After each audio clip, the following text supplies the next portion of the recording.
The Golden Hat returns to the 40 acres as the Red River now runs orange thanks to another victory for number 1 Texas football. We are 1 week away from tip-off in the 2024 NBA season. What can we expect from the association this season? And the NFL has gotten even crazier after an amazing Week 6 weekend. All this and more on College Press Box.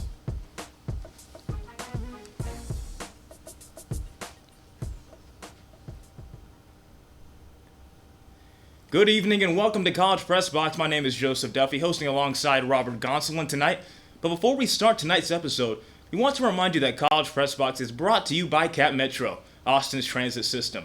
We connect you to work, school, play, and everywhere in between. Plan your ride to this weekend's game at capmetro.org. Well, this past Saturday in Dallas, the Cotton Bowl was booming as expected. Number 1 Texas had the opportunity to respond in a big way after an upset loss against OU in last year's matchup. Now, as members of the SEC, Texas and Oklahoma reunited in arguably the best yearly tradition at the State Fair of Texas. So let's take a look at these highlights. One side roaring in crimson, the other in burnt orange. Quinn Ewers finally returning after getting knocked out against UTSA just a few weeks ago. It was a shaky start for this Texas offense, as on the first drive of the ball game, Texas gonna get picked off by Billy Bowman. If you're from DFW, you know that name all too well. From Billy Ryan High School in Denton, Texas, Billy Bowman just ecstatic, rubbing it into the Longhorns' faces. Let's see if OU could cash in, though, as we take a look in this replay. Quinn just completely airmailing this ball, landing in the hands of Billy Bowman, the safety. But the kick from OU, from the kicker Tyler Keltner, missed from 44 wide right.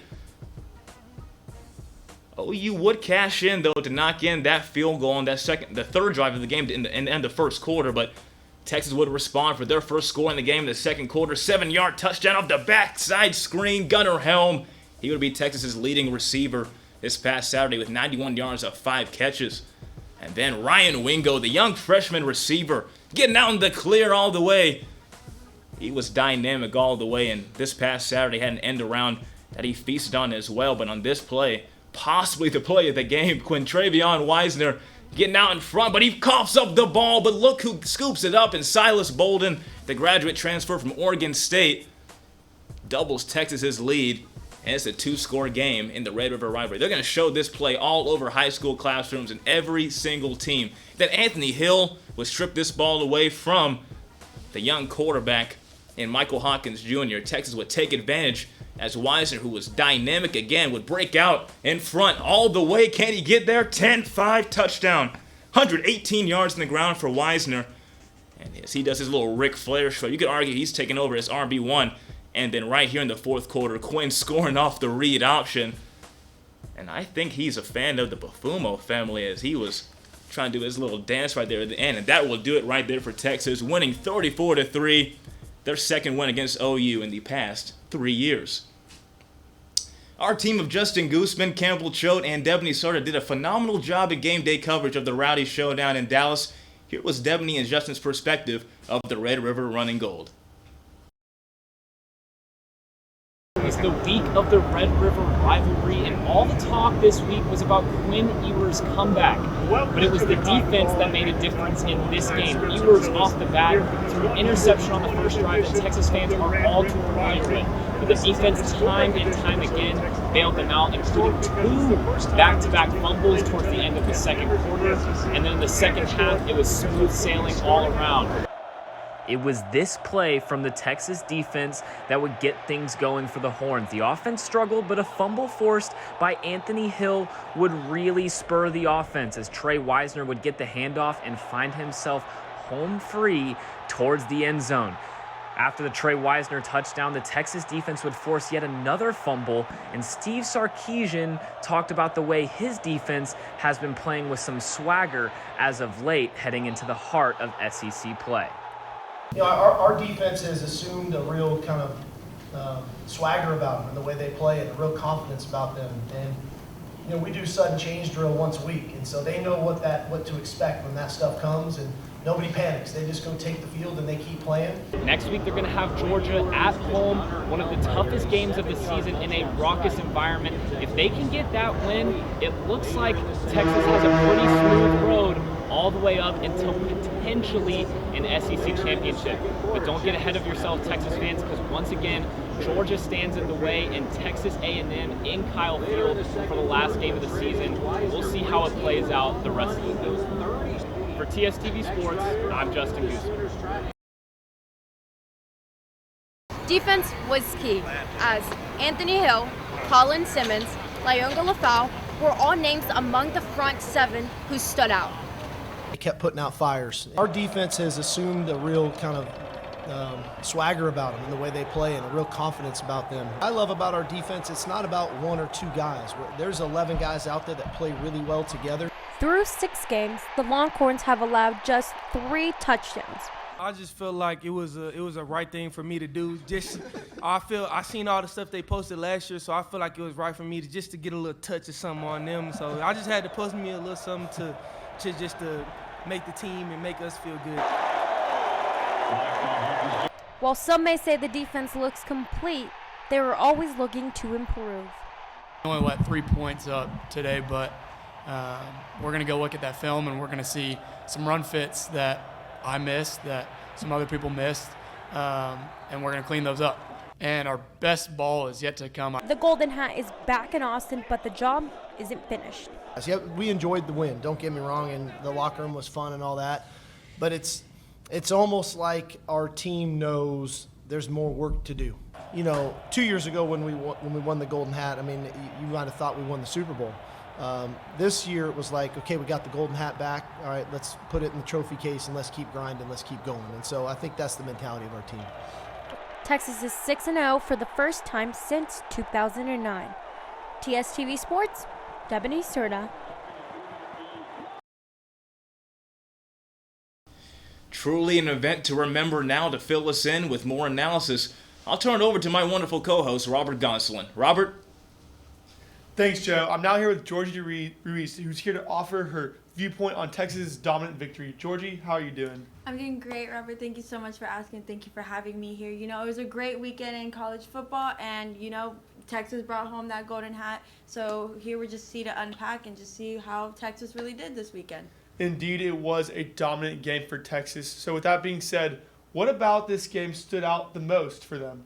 Well, what stood out the most was the balance on both sides of the ball. Texas offense was clicking directly from the start, putting up 406 total yards, while the defense held Oklahoma to just 236 and only 3 points. The efficiency of Quinn Ewers was key. He completed 20 out of 29 passes, and despite coming off an injury, he looked sharp. Even though he threw an interception, he quickly bounced back, and the play that sums up his performance is a trick play right at the end with a double pass where Matthew Golden throws downfield to Gunnar Helm, setting up a touchdown right after forcing a turnover.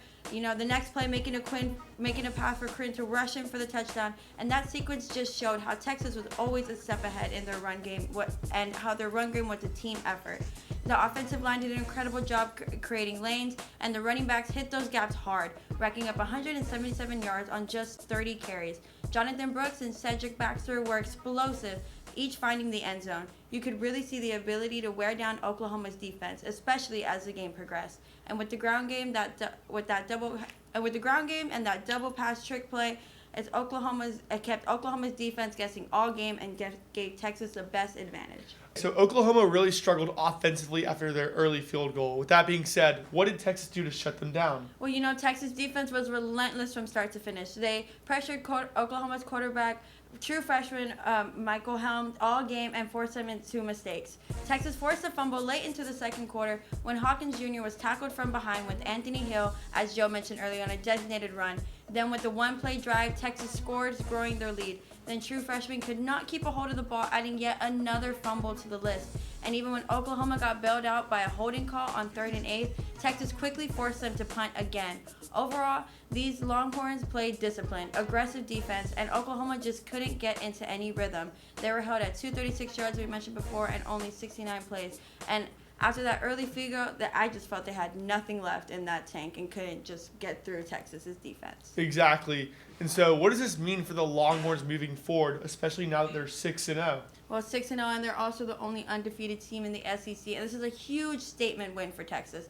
Like you said, they're 6-0 for the first time since 2009, and they're showing that they're capable of dominating on the biggest stages. The offense and defense are in sync. They're playing with a lot of confidence. And this win against Oklahoma, especially in such a lopsided fashion, shows that Texas is not just aiming to win the SEC, but to make a push for the college football playoffs. Now we just need Quinn Ewers to keep warming up, keep getting loose, because the Georgia game this weekend is going to be critical for him. We got to be sharp, especially like an opponent against Georgia. You know, their defense has been a little rocky, but sometimes they really can push, and we just need the best offense and Quinn to be in the best play. But also we need to make sure that Arch Manning will be okay, just in case. If all else fails, we can get him in there and he'll still be comfortable in that pocket. And, you know, if Texas continues to play like this, there is no limit on how far they can go. Plays like that trick pass and those offensive stops that we saw on today's show shows that they are a complete team and have a straight path to the playoffs. Indeed, we'll really need the Longhorns to stay warm, especially Quinn Ewers, as we get into a big weekend with Georgia coming up on Saturday. But other than that, thank you for that analysis, Giorgy. Thank you so much. For now, I'll toss it right back to the desk. Joe? Thank you, Robert and Giorgy. When we come back to College Press Box, the 2024-25 NBA season is 1 week away from tip-off. Henry Hipschman returns to shoot his shot of analysis. Don't go anywhere.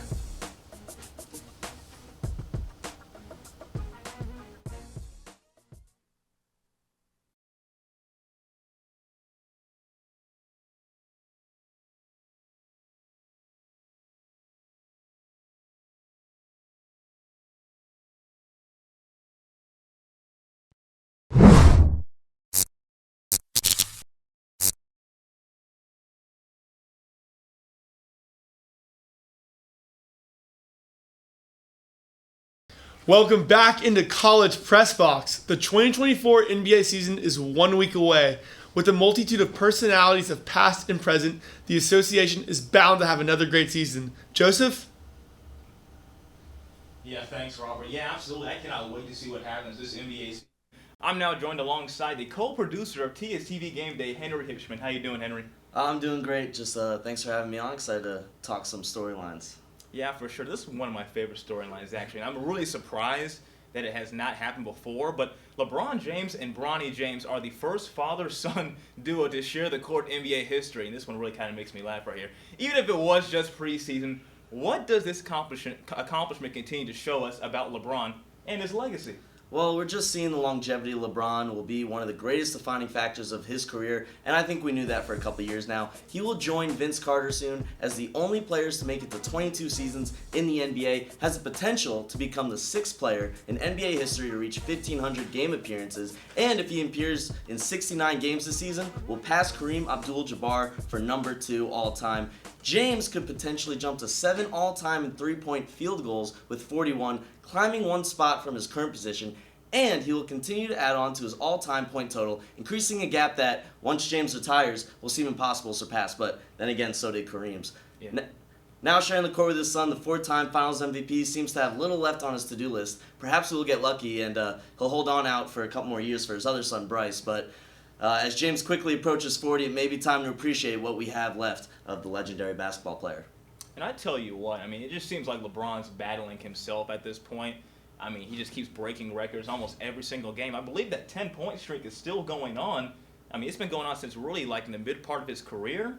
Probably still when he was with Cleveland, 10 points a game that he has every single game and has not been broken. It's about 900 or 1,000 right now. But secondly, I want to ask, Karl-Anthony Towns was recently traded to the Knicks in one of the offseason's biggest moves that quite literally I did not expect. It came out of nowhere. Could this finally be the move to put the Knicks in the championship caliber category of NBA teams? This is a move Knicks fans were just hoping for. Anyone who knows Cat knows he brings more than just size to the floorboard for the Knicks. He also brings some offensive firepower. Towns averaged 21.8 points a game last season, 8.3 rebounds a game, and a 41.6 three-point percentage. He is a center.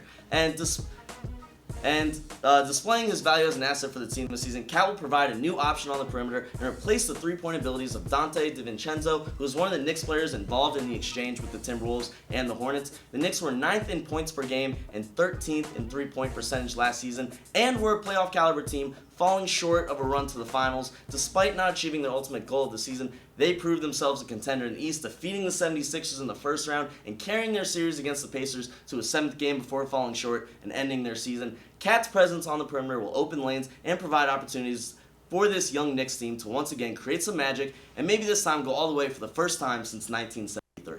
And I tell you what, I'm glad for Cat that he gets to go back home right now. I guess somewhat. I don't know if he's technically from Jersey, I think. But, you know, he grew up a Knicks fan, I heard. So at least he gets to go back and support the team that he grew up rooting for. But I tell you what, he better get going quick because the New York crowd can be a little restless. Finally, Henry, the newest class of NBA Hall of Famers was recently inducted, and among them is dunk legend and longtime player Vince Carter, half man, half amazing. What does it mean to the basketball community to see him get into the Hall of Fame? What else can be said about Vince Carter other than the fact that his overall athleticism and longevity is what made him such a fan favorite throughout his 22 long NBA career? Carter gave the NBA world so many lasting memories, but the greatest of which had to be his performance in the 2000 dunk contest. Everything about the moment was iconic, from the out-of-this-world windmills to the between-the-legs bounce. Even the purple Toronto jersey he donned in the contest is ingrained in the memory of anyone who has seen the clips or was there live. I don't know if anyone here was old enough for that time, but who knows. Carter's induction shows that anyone who makes a significant impact on the game has a chance at the Hall, no matter what facet. Carter's the only player in NBA history to play across 4 decades, was a rookie when Jordan won his 6th and final championship in 1998. He has been around forever, and now he will be remembered forever with his enshrinement, which is not only a dedication to him, but to everyone who enjoyed watching his incredible journey. And speaking of that, there was a clip that went viral of him, hugging Michael Jordan at his induction. But so proud of Vince Young, and he's just an amazing analyst that I always love to listen to. Thank you so much, Henry. I'll toss it back to Robert at the desk. Thank you for that analysis, Henry. Can't wait for the NBA season to kick off in just a week. When we come back on the College Press Box, we'll recap Week 6 of the NFL, which didn't have as many nail-biting finishes, but there were some crazy final scores. Ayan Masud returns to Press Box to update us when we come back.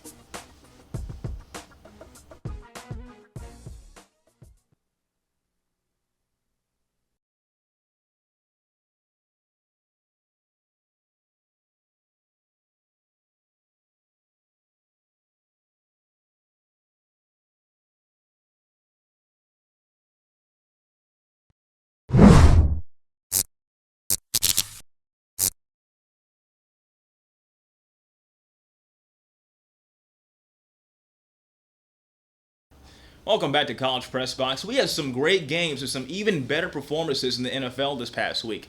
I'm going to toss it over to Robert once again. As Joe just said, we had a crazy week in the NFL, and now we have our very own NFL reporter, Ayan Masud, to wrap it all up and recap it. Ayan, how are you doing today? I'm doing good, Robbie, man. How you doing? Doing well. Excited to have you on the show. The 2 Texas-based NFL teams had polar opposite performances yesterday. What did you see from both the Texans and the Cowboys?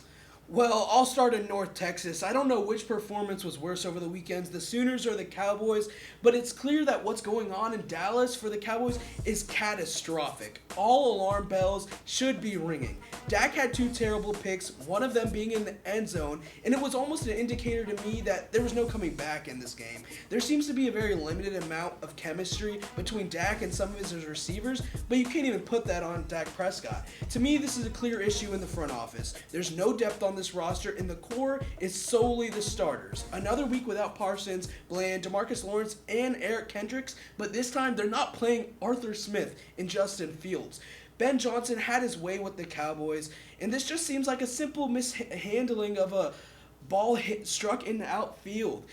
With Brandon Cooks out another week, Dak needed to rely on a run game, but it was non-existent. 53 rushing yards for the day for the Cowboys, while the Lions had 184. David Montgomery had a day, 2 touchdowns, but either of the Cowboys' backs failed to reach the end zone. Zeke is old, and Rico's kind of a gadget player. The offensive line is young, and the front office has made the offense extremely one-dimensional with critical non-moves, like letting Tyron Smith and Tyler Biadasz walk, and not signing a big name back like Henry or Barkley. I do have praise for the Texans front office, though. What was looking like a very bleak future for the Texans when Watson was on the team but not playing has turned into Super Bowl aspirations. The roster building on this team is phenomenal. Together you have Joe Mixon and Diggs, who are having a phenomenal new year in a new uniform, and Stroud is a potential MVP candidate. Their defense is young, but can make big plays. Don't get me wrong, the Texans stuck to the game plan and made rookie Drake May feel the pressure. Will Anderson is playing at an all-pro level. He notched 3 sacks, and Drake May did look promising. He threw 2 picks just like Dak Prescott, but 3 touchdowns to improve the outlook on his first career start. It is such a crazy time right now when you see the Cowboys, who have historically been the successful team in Texas, kind of be on the downslope for this season specifically, and you see the Texans have Super Bowl aspirations, like you said. Definitely not what we're used to seeing, but switching gears to the other teams in the NFL, the Ravens, they won a big matchup against the Commanders. What did you think of the QB play in that game and the game itself? Well, let me say it now. It's basically a lock for Jaden Daniels to be Offensive Rookie of the Year, pending any injuries. The Commanders have found their franchise guy. He made rookie mistakes in this game, and it's the reason they dropped it. But it's expected. We saw a bit of this with C.J. Stroud last season, a rookie dropping some big games. But in all honesty, it seemed like the Commanders just couldn't keep up with Lamar and the crew. The play-action run game was superb for the Ravens. When this offense is in tune, it's the best in the NFL. And with Jonathan Allen leaving the game mid-game with a pec injury, the run game became extremely key for the Ravens. Derrick Henry was left to feast. 2 touchdowns and close to 200 yards. What Derrick Henry is doing now at his age has him on a Hall of Fame trajectory. Right now, he's averaging 117 yards a game at age 30. That should not take away from the emerging star of Zay Flowers, though. This guy's the perfect weapon for Lamar, and he's coming into his own in this second season. He had 9 grabs for over 100 yards last week, and Flowers has been the hit they needed since drafting Hollywood Brown and is making up for the subpar play from former draft pick Rashad Bateman. The Commanders dropped to 4-2, but are still atop the NFC East, and Jaden Daniels has a 75% completion percentage.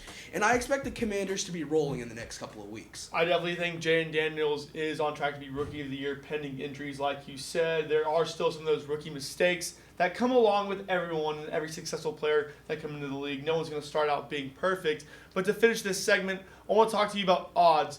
Now, I know you don't gamble, but who do you think is the favorite to win MVP at this moment in time?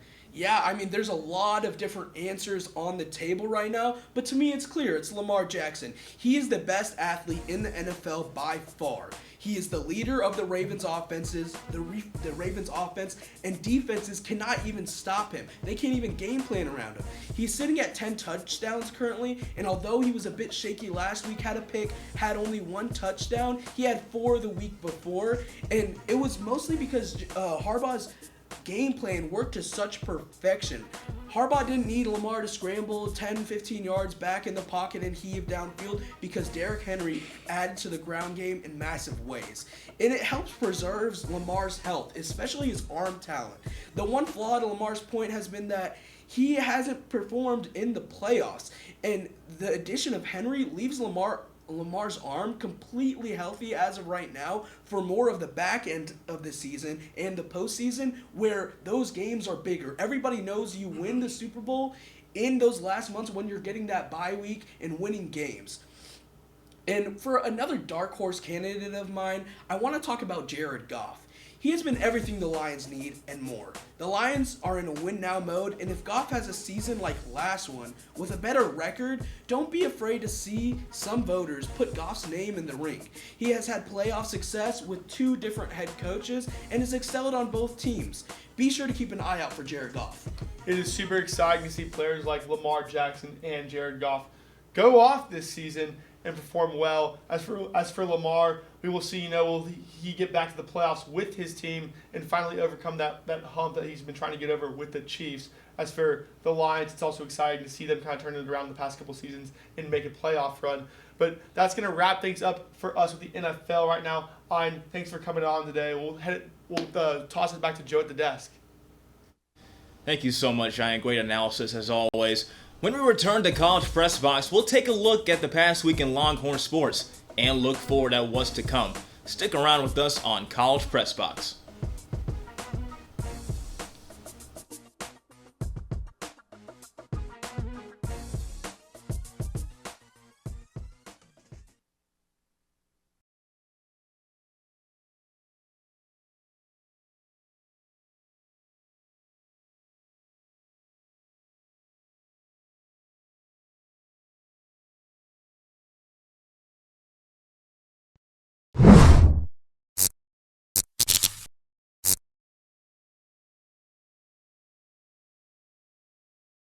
Welcome back to College Press Box. Let's take a look at this past week in Longhorn sports. Number 2 Texas women's swimming and diving opened their 2024 campaign defeating number 19 LSU 184-116 at the LSU Natatorium, setting 10 new pool records in the process. Emma Stickland would lead the way, winning the 200-yard fly with the program pool and SEC record time of 149.77. Additionally, Haley Hernandez won the 1 meter in diving with a score of 317.48. Sticking with the same sport here, number 3 Texas men's swimming and diving defeated number 23 LSU by a score of 198-102 this past Friday. 9 LSU Natatorium records were broken by the Longhorns in this meet, with 3 of them being set by Hubert Coase. He got first and broke pool records in the 100-yard freestyle, 100-yard backstroke, and 200-yard backstroke. And Texas senior midfielder Lexi Missimo has matched the Texas women's soccer career goal record of 52, tying with her teammate Trinity Byers this past Thursday against OU.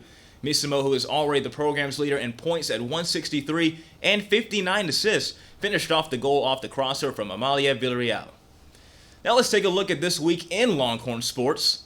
Friday, October 18th, women's soccer going against Arkansas, hosting them in Austin at 6 p.m. on SEC Network Plus. And also on the same day, volleyball is going to face Arkansas as well at 8 p.m. on SEC Network Plus.